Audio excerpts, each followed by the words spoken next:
Ang infusion therapy ay isang general term. Tinutukoy nito ang lahat ng mga gamot na binibigay natin through swero dun sa pinadadaan sa ugat.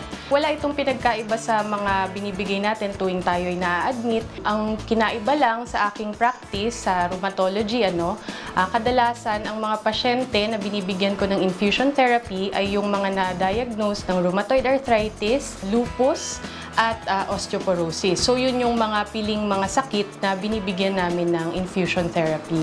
Ang mga sakit kasi na to, mga specialized ito na sakit, kadalasan sa umpisa ay tinatry po namin o sinusubukan namin ang mga oral na medications. Pero minsan ang mga oral na medications ay kulang o hindi ito sapat para i-treat ang mga nararamdaman ng mga pasyente, lalo na ng mga pasyenteng may rheumatoid arthritis at lupus. Ang infusion therapy, kung binibigay siya ng tama sa loob ng isang ospital, ay nabibigay ang gamot sa tamang duration. Pagka ikaw ay na-diagnose na ng iyong doktor sa pagkakaroon ng rheumatoid arthritis or systemic lupus, kadalasan irerekomenda niya sa iyo itong mga makabagong gamot na ito na binibigay sa swero. Usually, may mga laboratory tests na ginagawa bago ka ma-recommend para sa mga treatment na ito. Kapag na-clear ka na ng iyong doktor at ready ka na para mabigyan ng mga gamot, pupunta ka lang naman doon sa infusion center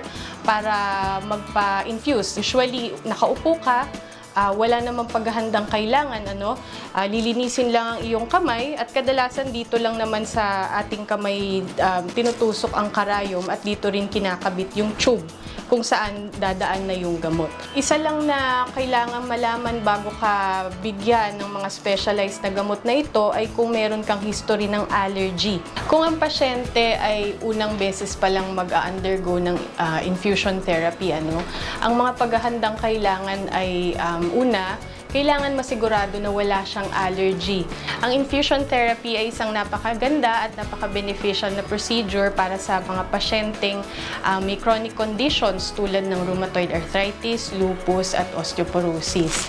Paalala lang sa lahat ng mga pasyente na nakakaramdam ng mga sintomas tulad ng joint pains or paglalagas ng buhok, pagkakaroon ng rashes or mga singaw, na kung sa tingin nila ay mayroon sila ng mga kondisyon na ito, ay magpatingin na sila sa isang espesyalista na doktor dahil ang pinakamaganda at pinaka-early na detection ng inyong mga kondisyon ay importante para mabigyan kayo ng nararapat na treatment.